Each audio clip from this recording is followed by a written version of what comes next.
I'm Dane Rose, and while I have some ambivalence about the choice to run for mayor of San Rafael, I have no ambivalence about the platform that I think is needed to revitalize local government and the city of San Rafael.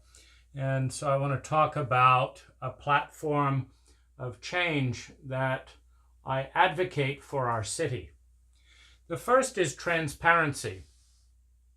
I wrote to Andrew Henning, a local housing coordinator and employee of the city of San Rafael, and he refused to disclose his salary. I looked at the budget of the city of San Rafael, could not find his name listed. I asked repeatedly, and the mayor refused to respond to emails. This is a blanket on transparency. And it's impossible to vote as a citizen for how public money should be spent if we don't understand the expenses in our current budget. I also take the view that government is taking a monopoly on power and a monopoly on public money, which is a huge responsibility, because what a local government is saying basically is that if you do not give us a certain percentage of your money in not only sales tax but property tax and business taxes, we will seize your property by force and perhaps imprison you. It is under threat of violence. This cannot be negotiated. One cannot say to a government, I don't like the way you're spending my tax money. I have a much better idea, and so I'd like to take my own tax money and appropriate it in public interest as I see fit. Now, when you have a monopoly on power taken by force, it places an incredible burden of ethical responsibility on every public servant to spend that money in the interests of its people.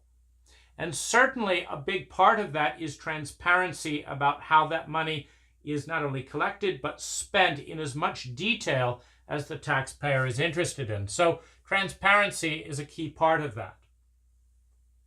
Another thing that disturbs me as a citizen of San Rafael is that I've never been asked what my talents are. I've never been asked how I'd like to volunteer. I've never been advised what aspect, how I could spend 5 hours, let's say, over the next month to most benefit the well-being of my city. And yet people are the single most valuable resource or the biggest liability, depending on the interface between people and local government.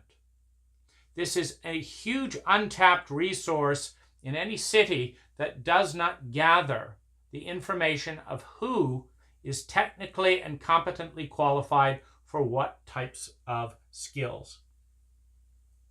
Part of that, rather than racking up a large public bill canvassing the neighborhood, is encouraging app-based interaction.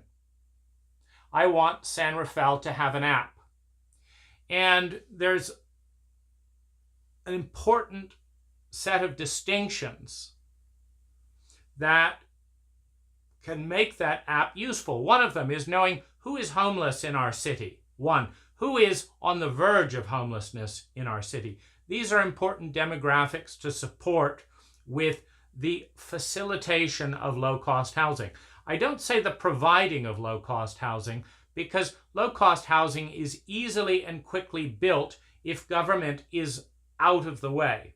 I've traveled around the world and seen people willingly and happily build houses for as little as $100 with a bag of nails if their government gets out of the way. So when I say facilitation, I mean pre-approved plans, day-long permits for low height, single story, small square footage, low cost housing structures that are much better for the environment, for the fire department, for the water department, for PG&E, and for low-cost, low-income residents to afford than the monstrosities that are mandated by current laws.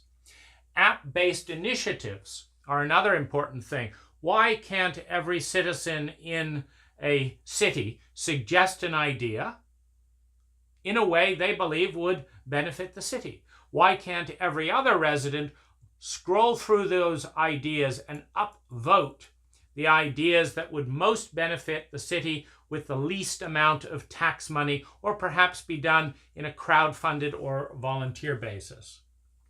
Low-cost housing is a key priority in San Rafael for the simple reason that you cannot buy a legal home in San Rafael for less than around $600,000.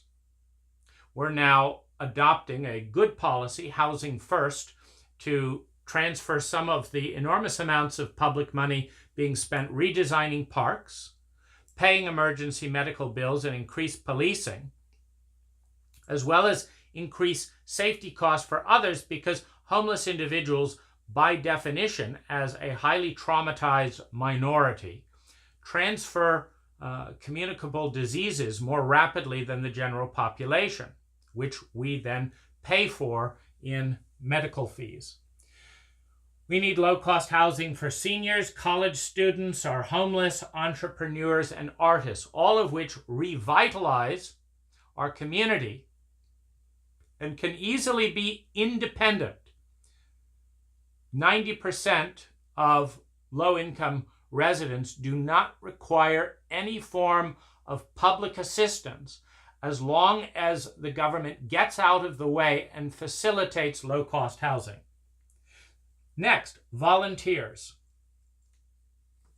Actively courting the community to first list their skills, list their schedules, list how many hours a year they would be willing to donate towards their city. Give awards and honor for those highly competent individuals who choose to volunteer their time, to do work greatly in excess in the competency of our public officials, who may not have the skills of a Google executive, of a Twitter programmer, or many other people that are available in our community. One of the most important things I think we need to shift to as a city is, in John Doerr's words, OKRs. These are goals and measurable results with timelines that are tracked monthly. When a city has clearly defined goals by stating a list of goals that would be suggested for the community, having those goals prioritized by city residents into a top set of 3 goals for any quarter in the context of a year, and then listing the detailed action plan of how to achieve those goals, allowing people to participate in the action plan as well, see the costs of each line item, and track progress, dramatically improves performance and holds city officials accountable, including the mayor. A cost-benefit analysis in terms of well-being. If we do this at this time, we estimate that this number of people will benefit by X%. We estimate that the well-being of this city will rise in this area as a result of this dollar investment. This then is available to be reinforced or discredited by local residents. This allows for the prioritization of goals, but also intelligent government spending and for competition within the private sector by San Rafael residents. If there's a contractor in San Rafael overviewing a project that is currently planned to be taken on by the city at $2 million, who says, I can do that for $250,000, they should be allowed to bid, list their competency, skills, and references, and have that be voted on by local residents. Lowering taxes. When you facilitate volunteers, when you facilitate more private sector work, taxes go down. More importantly, wasteful government projects that are not particularly high on anyone's interest get voted off. This allows for taxes to go down. Now, simultaneously as monopoly taxes going down, meaning this is the money that is legally seized by force, meaning most people with a great deal of expenses would not volunteer that. So let's be honest, this is being seized by force. When we transfer some of those projects to specialty interest groups, who the majority in the city would not vote to raise taxes to do that particular item, but maybe 20% of the city would vote to pay money to do this particular special interest project that benefits the community but is beneficial to a minority. Then rather than tax the majority to fund a special interest project, any minority can propose an idea and crowdfund it. We would like a new swimming pool.